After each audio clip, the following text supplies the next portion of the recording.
Biblioteca Nag Hammadi. A realidade dos governantes. A hipóstase dos arcontes.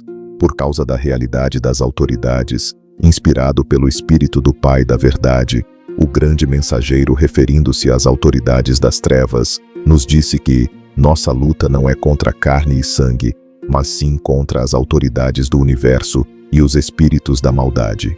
Eu vos enviei isto porque vocês perguntam sobre a realidade das autoridades. O chefe deles é cego. Por causa do seu poder, da sua ignorância e da sua arrogância, ele disse, com o seu poder: eu sou Deus, não há outro além de mim. Ao dizer isso, ele pecou contra todos. Essa fala elevou-se à incorruptibilidade. Então, uma voz saiu da incorruptibilidade dizendo: você está enganado, Samael. Isto é, Deus dos cegos. Seus pensamentos tornaram-se cegos.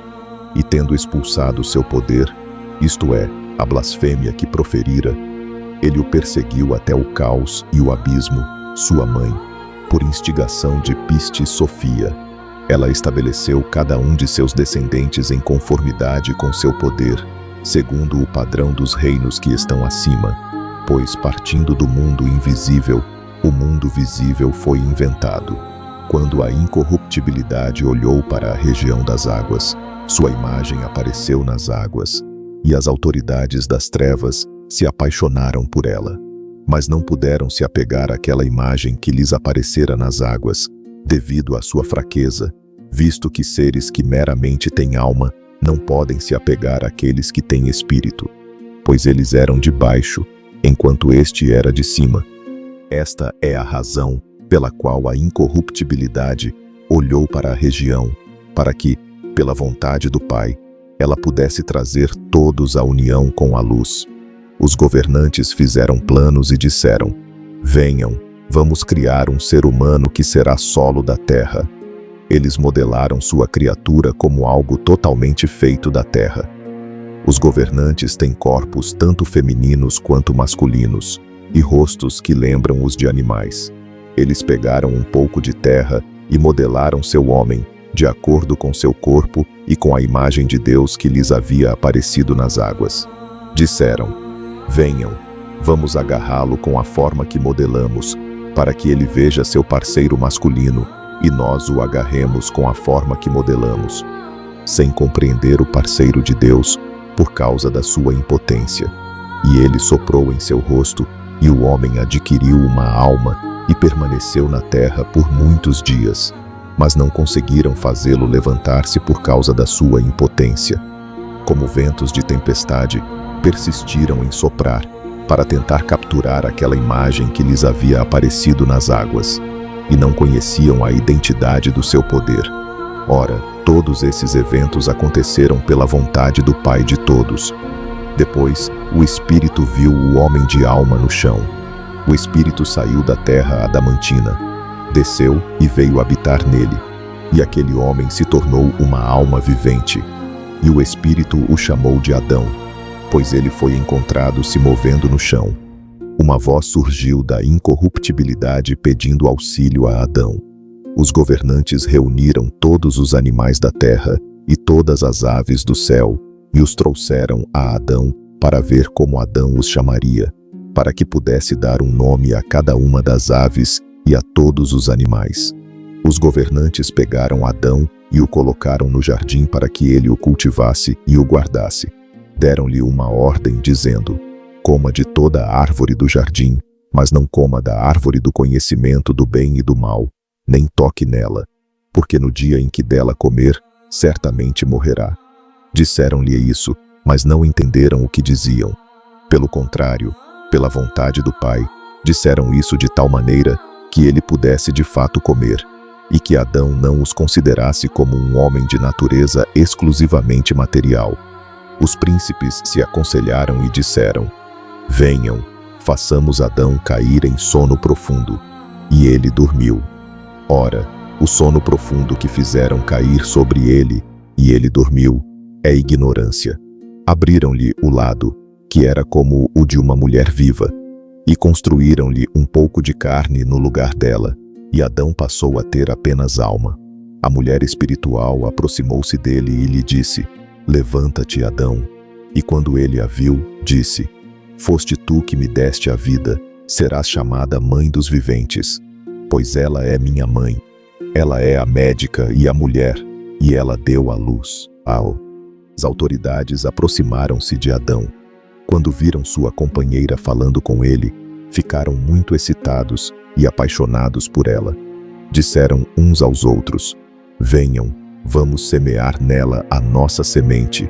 E a perseguiram. E ela riu deles por sua tolice e cegueira.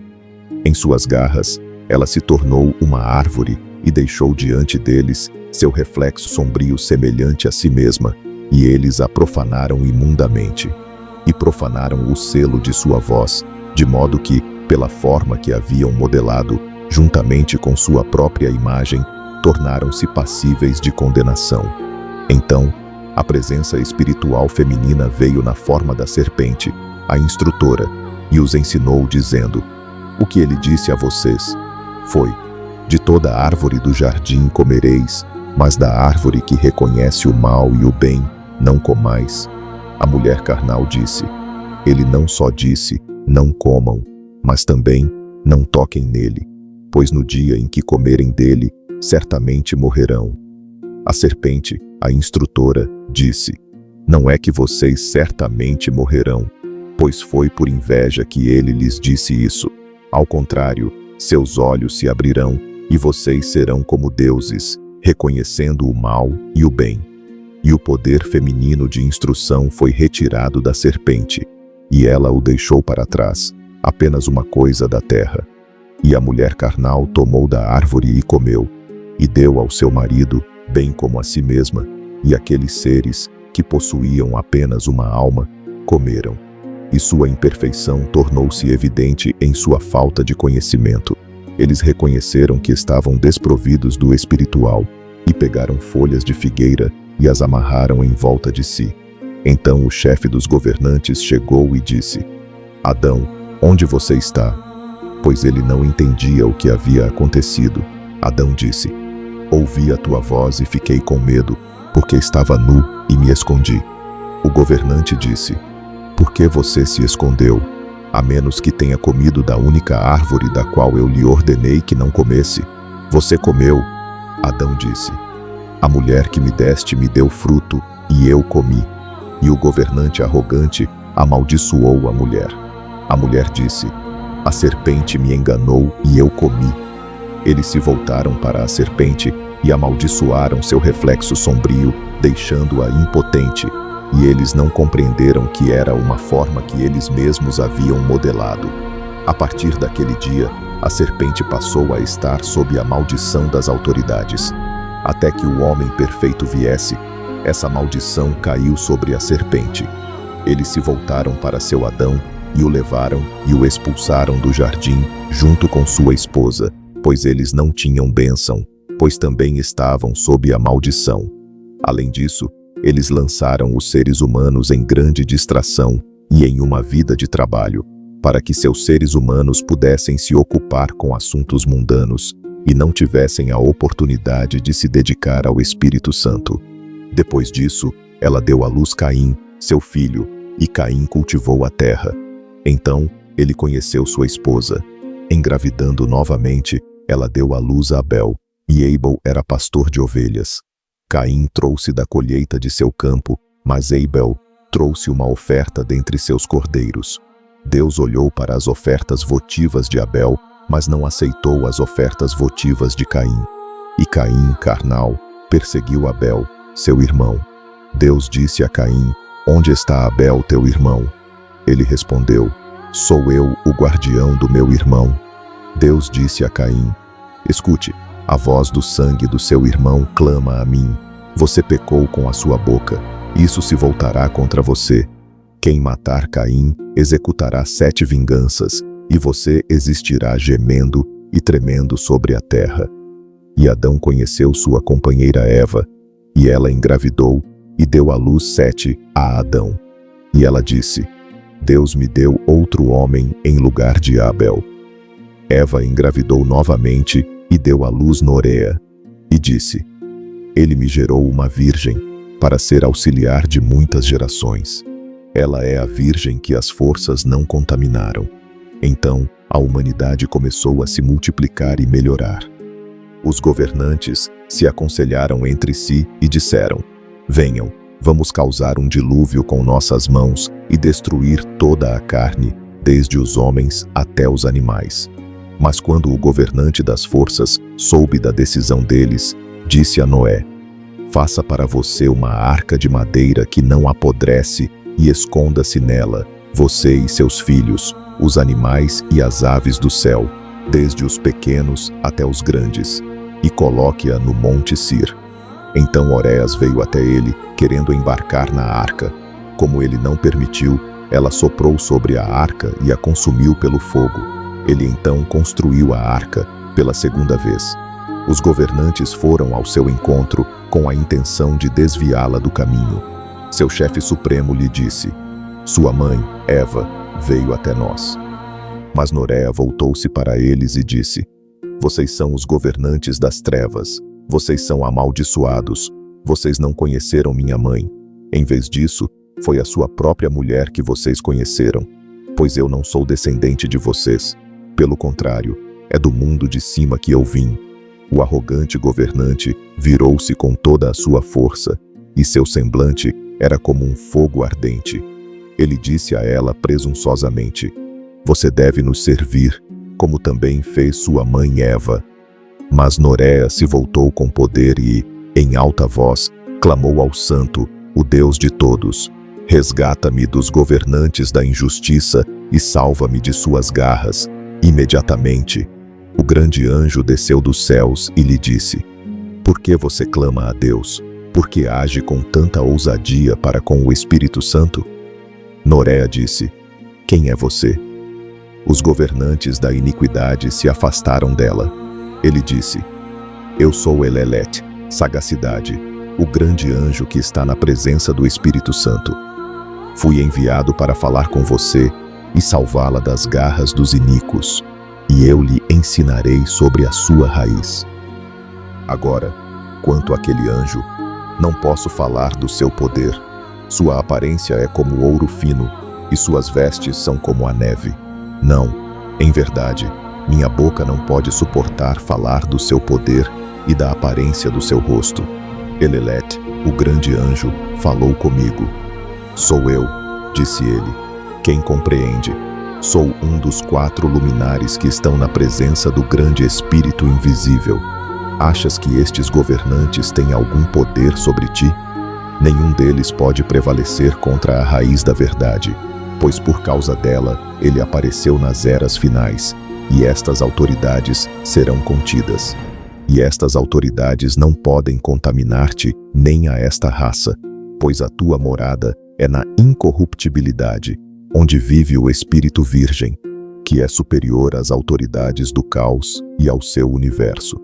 Mas eu disse: Senhor, fale-me sobre essas autoridades, como elas surgiram, por qual gênese, e a partir de que material, e quem as criou, e criou seu poder. O grande anjo Elelet, compreendendo, falou-me: a incorruptibilidade habita reinos ilimitados.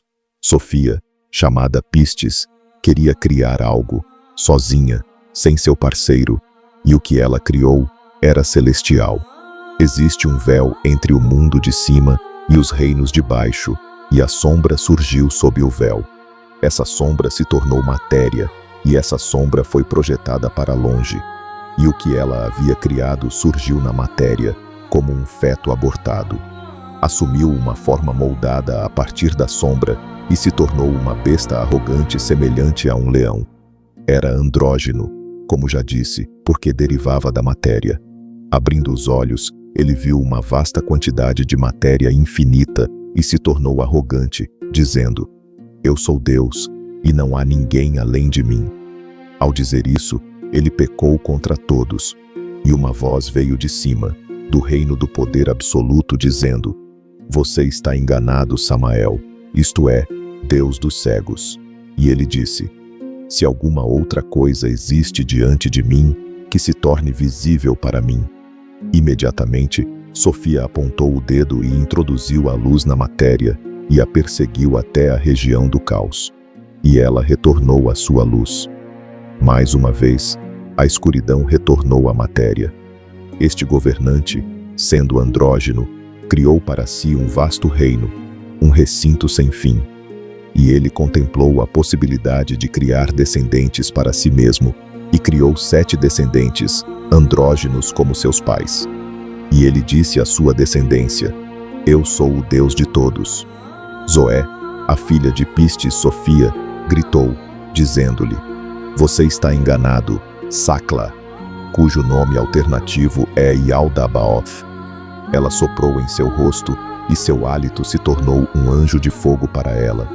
E esse anjo amarrou Yaldabaoth e o lançou no Tártaro, no fundo do abismo. Agora, quando sua descendência Sabaoth viu a força daquele anjo, ele se arrependeu e condenou seu pai e sua mãe. Ele a detestava, mas cantava hinos de louvor a Sofia e sua filha Zoé. E Sofia e Zoé o encontraram e o colocaram no comando do 7º céu, abaixo do véu, entre o alto e o baixo. E ele é chamado de Deus das forças, Sabaoth, pois está acima das forças do caos, pois Sofia o colocou lá. Quando esses eventos aconteceram, ele fez para si uma grande carruagem de 4 faces, cheia de querubins, harpas, liras e uma infinidade de anjos para servirem como ministros.